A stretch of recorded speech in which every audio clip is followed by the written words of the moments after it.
The war had a sound. Not the roar of ships or the crack of weapons. Those faded into the background after a while. The real sound of war was silence. The kind that came after everything that could scream had already done so. Sergeant Elias Vorn stood in that silence. Kareth 9 had once been a living world, lush, luminous forests, oceans that shimmered under twin suns, cities carved from crystal and light. Now it was a graveyard. Blackened earth stretched endlessly in every direction. The sky churned with ash clouds, glowing faintly from fires that refused to die. Broken structures jutted out of the ground like the bones of something ancient and long forgotten. Elias adjusted his stance, boots crunching against glassed sand. His armor was barely holding together. The left arm servos stuttered with every movement. His chest plate had a fracture running straight through it, sealed only by emergency gel that flickered weakly with each breath he took.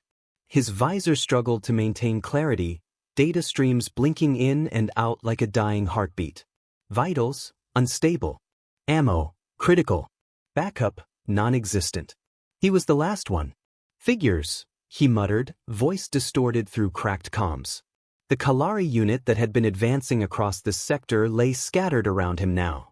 Tall, silver-skinned figures, their sleek armor dulled by dust and impact burns.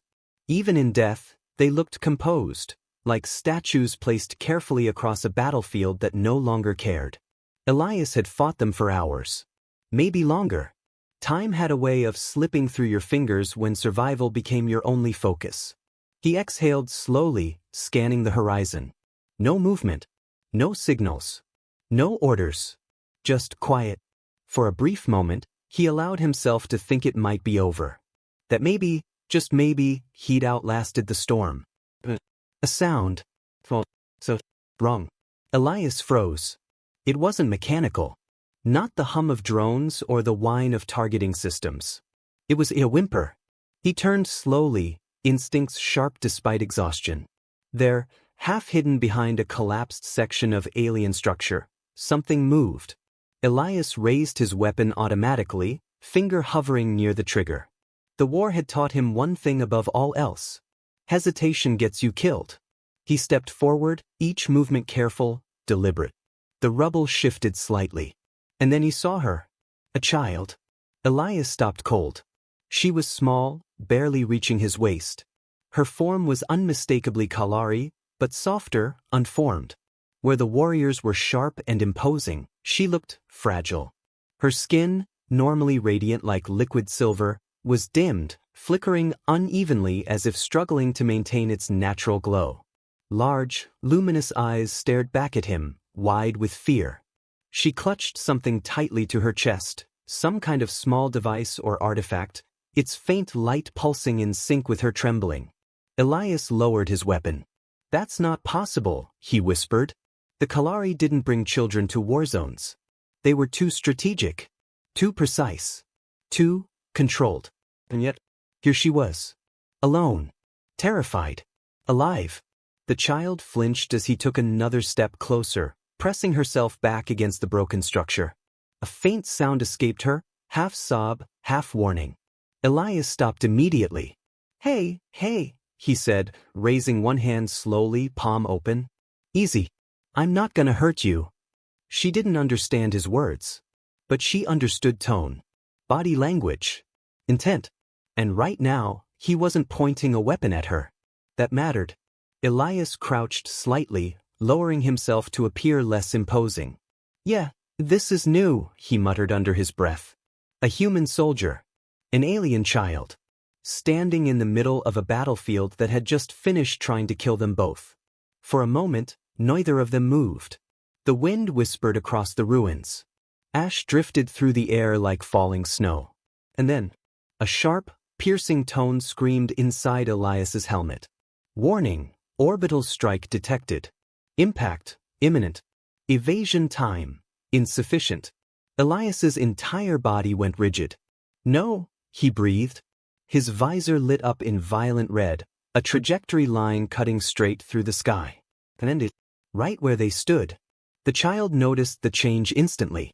Her gaze snapped upward, following the faint glow building above the clouds. Even without understanding, she knew. Something terrible was coming. Elias's mind raced. Distance to cover, too far. Time to impact, seconds. Survival probability, 0. He looked at the child. She looked back at him. No strategy.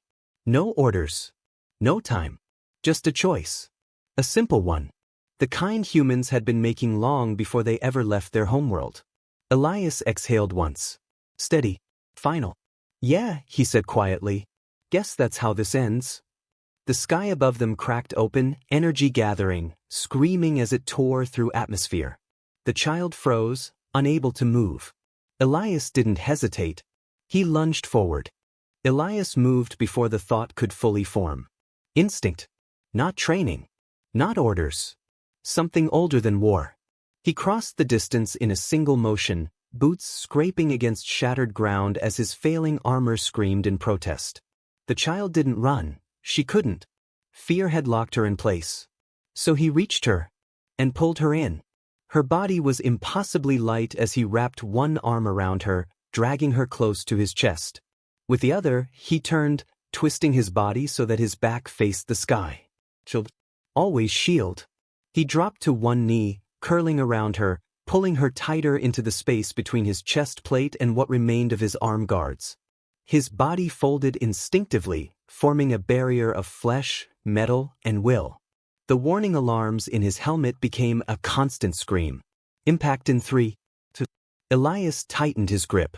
Hey, he murmured, voice low, steady despite everything. You're gonna be okay. The child trembled violently in his arms.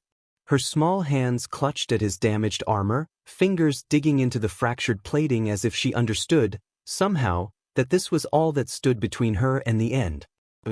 For a single heartbeat, everything stopped. The wind, the fire, the war. Elias closed his eyes. And then, the sky came down. Blinding. Absolute. Consuming. The orbital strike tore through the clouds like the judgment of a god, a column of pure energy slamming into the surface with unstoppable force. The moment it hit, the world shattered. Sound vanished, replaced by a deafening pressure that crushed everything outward. The ground beneath Elias exploded. Stone liquefied. Metal vaporized. The air itself ignited. And at the center of it, the first wave hit like a hammer from every direction at once. His armor screamed as systems overloaded instantly, fail-safes triggering, then failing just as fast. His visor cracked completely, fracturing into a spiderweb of blinding light. Pain followed. Immediate. Total. Every nerve in his body lit up as if the explosion had reached inside him, tearing him apart from the inside out.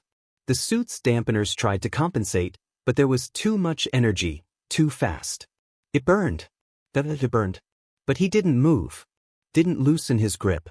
Didn't let go. Instead, Elias pulled the child closer, tucking her head beneath his chin, pressing her into the only space that might still exist once the world finished collapsing. Don't look, he rasped, though he knew she didn't understand. The second wave hit harder.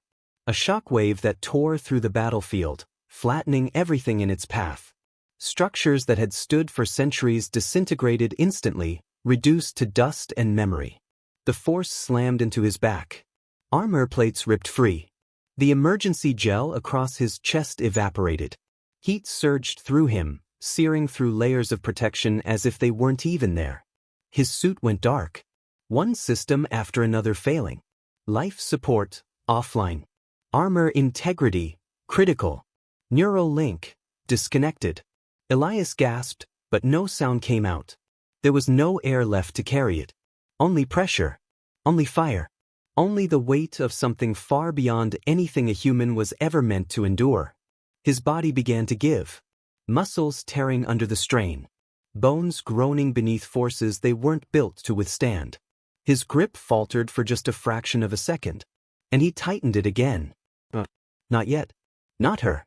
Not like this. Somewhere in the chaos, through the blinding storm of energy and destruction, he felt something unexpected. Not the burning kind. Something softer. The child. She wasn't screaming anymore. Wasn't struggling. Her trembling had stopped. Elias forced his eyes open, though all he could see was white. And then, he felt it. A pulse. Faint, but real. It came from her. A subtle rhythm, like a heartbeat that wasn't his own. It spread outward, brushing against his chest, seeping through what remained of his armor, threading through the pain. For a brief moment, the fire lessened. The pressure eased. Just a little. Elias's breath hitched. What? He tried to say, but the word never formed. The light intensified. The explosion reached its peak. And reality itself seemed to bend. The ground beneath them cracked open, energy tearing through the planet's surface in waves of devastation. The battlefield, the war, the entire world. All of it vanished in that moment. Reduced to nothing but light and force. Still, Elias held on. Even as his strength faded. Even as his body began to fail. Even as the darkness crept in at the edges of his vision. One thought remained. Simple. Unbreakable. She lives. That's enough. The pulse from the child grew stronger. Brighter. It wrapped around them, subtle at first, then undeniable. Not a shield. Not exactly. Something else. Something alive. The energy of the blast collided with it, and for the briefest instant, everything stopped. The explosion didn't end. It paused. As if the universe itself had taken a breath. Elias felt weightless. The pain vanished. The heat disappeared. And in that impossible stillness, he exhaled. A slow, final breath. Yeah, he whispered faintly. That'll do. Darkness closed in. Not violent. Not sudden. Just quiet. Like drifting into sleep after a war that had taken everything. His grip loosened. Not in failure, but in peace. And then, nothing. Silence reclaimed the battlefield. But something had changed. Something the galaxy had never seen before. And far above, beyond the burning sky, something I was watching. There was no pain. That was the first thing Elias noticed. No fire. No pressure. No tearing, crushing, burning weight of the explosion that should have ended him. Just nothing. A quiet so complete it felt unreal. He drifted in it. No sense of time. No sense of body. Just a faint awareness that he existed, and even that felt distant, like a memory slipping through his fingers. Am I dead? The thought didn't come as fear. Just curiosity. If this was death, it was nothing like he expected. No darkness pressing in. No visions. No judgment. Just silence. A sound. So faint. Like a heartbeat. Elias focused on it instinctively. It pulsed again. And again. Each beat growing clearer, stronger, pulling him towards something he couldn't see. Towards something alive. His awareness sharpened. The silence began to shift. Light crept in at the edges, not blinding like the explosion, but gentle. Gold instead of white. The heartbeat grew louder. Not his. Something else. Something connected. Elias felt something stir within him. A sensation he couldn't quite describe, like his body was remembering itself piece by piece. Weight returned first. Then breath. Air filled his lungs in a sudden gasp, and pain should have followed. But it didn't. Instead there was energy, flowing through him. Not chaotic like the explosion. Controlled. Alive. Elias's eyes snapped open. Light flooded his vision. For a moment, everything was blurred, shapes and color blending together as his mind struggled to catch up. Then slowly, it focused. He was lying on smooth ground. Not the shattered battlefield. Not ash. Not ruin. The surface beneath him shimmered faintly, like polished stone infused with light. It felt warm. He pushed himself up instinctively, and froze. His armor was gone. What had been his armor? In its place was something else entirely. It clung to his body like a second skin, seamless and fluid. Dark at first glance, but threaded with faint lines of gold that pulsed in rhythm with his heartbeat. He flexed his fingers. The material moved with him, no delay, no resistance. It responded instantly as if it wasn't something he wore, but something he was. What the hell? He breathed. His voice sounded different. Clear. Stronger. He swung his legs beneath him and stood. No pain. No stiffness. No injuries. Every fracture, every tear, every burn. Gone. As if the explosion had never touched him. Elias turned slowly, scanning his surroundings. The battlefield was gone. Not destroyed. Where there had been ash, there was now smooth terrain that seemed almost grown rather than built. The air shimmered faintly, carrying a soft hum that resonated deep in his chest. The sky above was no longer choked with smoke. It glowed. Soft hues of gold and silver drifting like living clouds. This, he muttered, this isn't Kareth Thine. A small sound behind him made him turn sharply. And then, he saw her. The child stood a few steps away. Unharmed. But no longer dim. Her skin shone with brilliant light now, patterns flowing across her like constellations in motion. Where before she had trembled, now she stood calm. Watching him. Elias took a cautious step forward. Okay, he said, almost disbelieving. She tilted her head slightly, studying him. Then she stepped closer. Slow. Careful. Not afraid. Elias felt something shift in his chest. Relief. Stronger than anything he'd felt in a long time. Good, he exhaled softly. That's good. The child raised her hand. Hesitated for just a moment. Then placed it against his chest. The instant her palm made contact, the world fractured. Not physically. Mentally. Images exploded through his mind. Not memories. Not his. Ancient. He saw the Kalari as they once were, not warriors, not soldiers, but something else entirely. Beings of light and energy, connected to something far beyond physical existence. He saw their fall. Plus, survival at the cost of what they had once been. Their children, rare, fragile, and tied to something they could no longer fully understand. And then, the truth. Unavoidable. Their kind had forgotten something. Something essential. Something only one thing could awaken. Elias staggered back, breath catching. What was that? He gasped. The child said nothing. But her eyes held understanding far beyond her size. And then, a sound. Footsteps. Dozens. Hundreds. Elias's instincts snapped back instantly. Turned. And froze. They were everywhere. The Kalari. An entire army. Standing in a perfect circle around him. Weapons lowered. Silent. Still.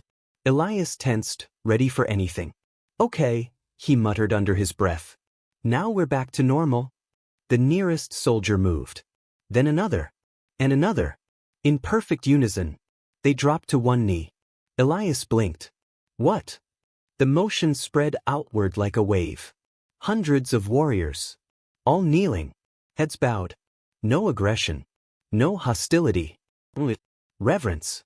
Elias stood at the center of it all, completely still, his mind struggling to process what he was seeing. This has to be a mistake, he said quietly. But it wasn't. At the far end of the circle, a figure stepped forward. Taller than the rest. Armored in intricate plating that shimmered with authority. The commander. He approached slowly. Deliberately. And when he reached Elias, he removed his helmet. Elias had never seen that before. Not once. The commander looked at him. Not as an enemy. Not even as an equal. Something else. Something deeper. And then, he knelt. Both knees. Head lowered. Elias's breath caught. The child stepped beside him once more, her small hand finding his again. And as the entire army remained bowed before him, Elias realized one thing. The explosion hadn't ended anything. It had started something. Something the galaxy had never seen before. Elias didn't move. Didn't breathe. Didn't even blink. An entire alien army, warriors who had spent years trying to wipe humanity from this sector, were kneeling before him. Not aiming weapons.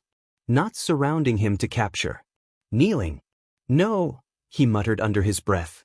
No, that's not right. His instinct screamed that this was wrong. The trick. A delay. Something waiting to snap. But nothing moved. No weapons raised. No orders barked. Only silence, and the steady, unwavering posture of warriors offering something he couldn't yet understand. Respect. Or something deeper. The child's small hand tightened around his fingers. Elias glanced down at her. She looked calm. Certain. This made sense. That's not helping, he whispered. A soft sound rippled through the air.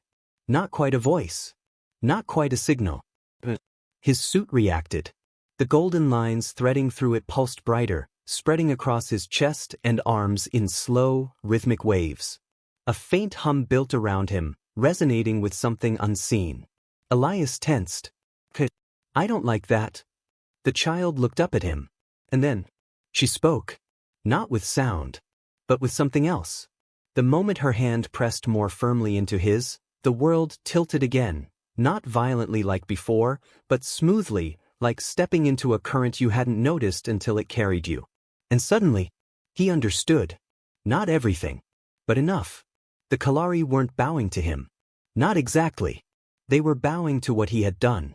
To what it meant. Images flickered through his mind, not overwhelming this time, but steady, deliberate. The Kalari, long ago. Before the war. Before the armor. Before the rigid discipline. They had been something else. Connected. Not just to each other, but to a living energy that flowed through their species. A force that responded to intent, to emotion, to acts that resonated beyond logic. But war had changed them. Forced them to suppress it. To rely on strategy, control, efficiency. To survive. And in doing so, they had lost something. Forgotten it. Buried it beneath generations of conflict. Until now. Elias exhaled slowly, the understanding settling into place. All of this, he murmured, because I stepped in front of that blast? The child's presence in his mind answered. Not words. Meaning. You didn't step in front of it. You chose her over yourself. Elias swallowed. That's the same thing. The answer came gently. It isn't. Elias frowned. His grip on reality shifted slightly as more understanding filtered through. Anyone could act out of instinct, out of training, out of reflex. But what he had done hadn't been that. He had known. In that final moment, he had understood completely. There was no survival, no escape, no reward. And he had chosen anyway. Chosen to die. So someone else wouldn't have to. The realization hit him harder than the explosion ever could. Oh, he breathed. The child's light pulsed softly. Elias looked up slowly. At the army. Still kneeling. Still waiting. So, what? He said, voice quieter now. That means something to you? Before the child could respond, another voice cut through the air. Resonant. Translated, but carrying weight far beyond simple language. It means everything. Elias's head snapped up. The commander had risen to one knee. Helmet still removed. Face fully visible. For the first time, Elias could see him clearly, not as an enemy across a battlefield, but as a being. There was no anger in his expression. No hatred. Only reverence. And something else. You do not understand what you have done, the commander said. Elias let out a short, dry breath. Yeah, he replied. That's becoming a pattern. The commander's gaze didn't waver.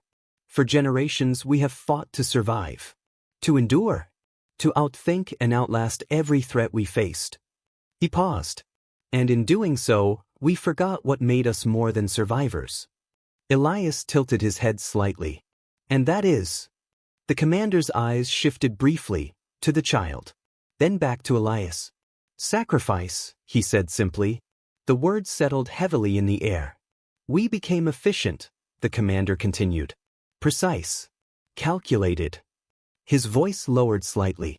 But we stopped choosing. Elias frowned. Choosing what? The commander held his gaze.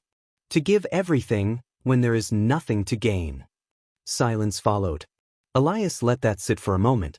Then shook his head slightly. Yeah, well, he muttered. Humans do that all the time. A ripple moved through the kneeling army. Not sound, not motion, but something deeper. A shift in presence. The commander studied him carefully. No, he said quietly. You believe that because it is natural to you. Elias blinked. But it is not natural. He gestured around them. To us. Elias glanced at the soldiers again. Hundreds of them. All still kneeling. Not out of fear. Out of something he was only beginning to understand. So you're saying, Elias began slowly, that me taking that hit? The commander stepped forward. You did not take the blast, he said. Elias's brow furrowed. Then what did I do? The commander stopped directly in front of him. Close enough now that there was no distance left between them. You reminded us, he said. Elias went still. Of what we were, the commander continued. Of what we lost. His voice lowered, almost reverent. And of what we could become again. The child squeezed Elias's hand gently. And for the first time since waking, he didn't feel confused. He felt grounded. Not because he fully understood, but because he didn't need to. He looked down at the child.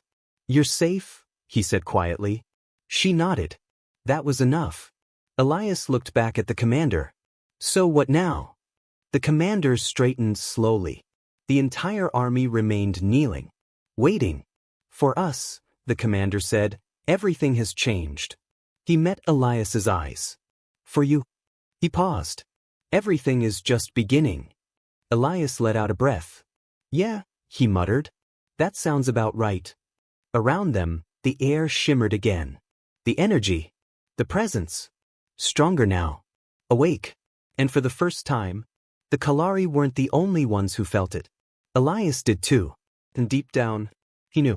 The explosion hadn't just spared him. It had chosen him. The silence didn't last. It transformed. What had once been the stillness of a battlefield became something else entirely, alive, shifting, filled with a quiet energy that seemed to breathe alongside the world itself. Elias stood at the center of it all. No longer a soldier waiting for the next order. No longer the last survivor of a lost front. Something had changed. Not just around him. Inside him.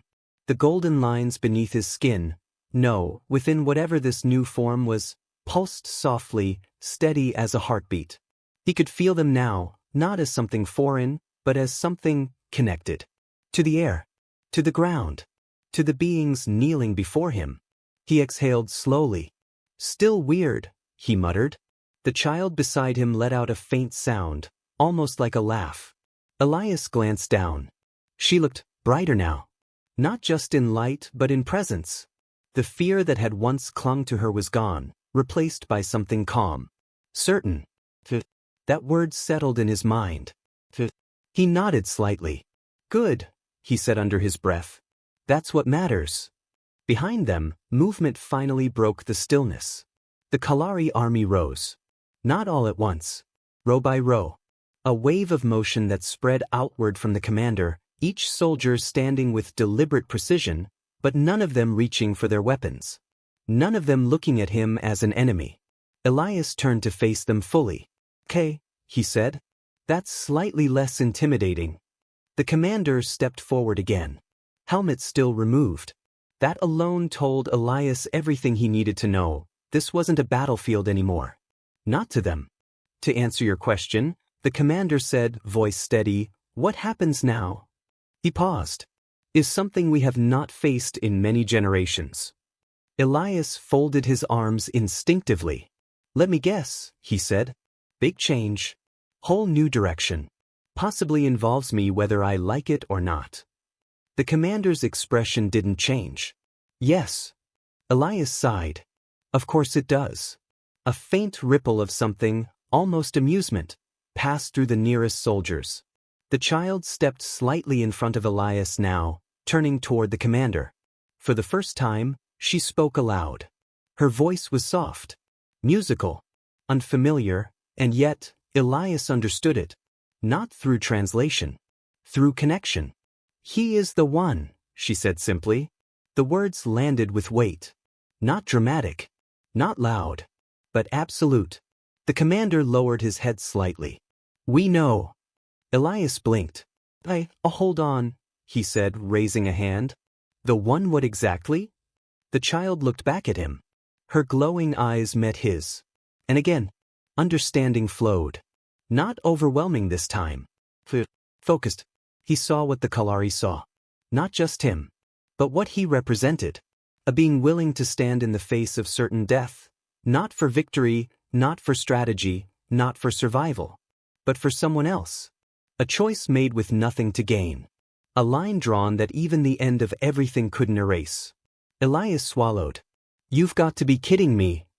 The child shook her head gently. The commander stepped closer. In our oldest records, he said, there are stories. Elias groaned softly. Yeah, that's never good. Stories, the commander continued, unfazed, of a moment when our kind would face extinction, not from an enemy, but from what we had become. He gestured to the army. To survive, we abandoned what made us whole. His gaze returned to Elias. Until someone reminded us. Elias rubbed the back of his neck. By getting vaporized. You were not destroyed, the commander said. Elias raised an eyebrow. Felt pretty destroyed. You were tested. That made him pause. And? Elias asked cautiously. The commander held his gaze. You chose correctly. Silence settled again. Not heavy. Not tense. Just real. Elias looked around slowly. At the soldiers. At the world that was no longer broken. At the child standing beside him. Alive. That was the part that mattered. Not prophecy. Not destiny. Not whatever this was turning into. He crouched slightly, bringing himself down to her level. You okay? He asked. She nodded. A small, certain motion. Elias let out a quiet breath. Good. He stood again, turning back to the commander. All right, he said. Let's say I believe all of this. A slight pause. I don't, but let's say I do. Another ripple of that strange, almost amusement passed through the ranks. Elias pointed faintly at himself. What does that make me? The commander didn't hesitate. More than what you were. Elias snorted softly. Yeah, that's vague enough to be important. The commander's tone didn't shift. You are the one who chose another life over your own, when no one asked you to. He stepped closer. And because of that, you are something our people have not seen in centuries. Elias met his gaze. Which is? The commander straightened. A reminder. Elias blinked. That's it. The commander inclined his head slightly. That is everything. Elias stared at him for a long moment. He laughed. Not loud. Not dramatic. Just a tired, genuine sound. You know what? He said. I'll take it. The child slipped her hand into his again. Steady. Elias looked down at her. Then out across the army. Then up at the sky that no longer burned. And for the first time since the war began, he felt something unfamiliar. Not tension. Not readiness. Not survival. Guess we're done here, he said quietly. The commander shook his head. No, he said. Elias glanced back at him. No. The commander's eyes held something deeper now. Now, he said, the galaxy will come to see what you have become. Elias sighed. Yeah, that sounds like a problem. But there was no fear in his voice. Only acceptance. Because no matter what came next, that moment, that choice, would never change. He hadn't done it for glory, or destiny, or anything beyond the simple truth in front of him. A child needed saving. So he stepped forward, and the galaxy would never forget it.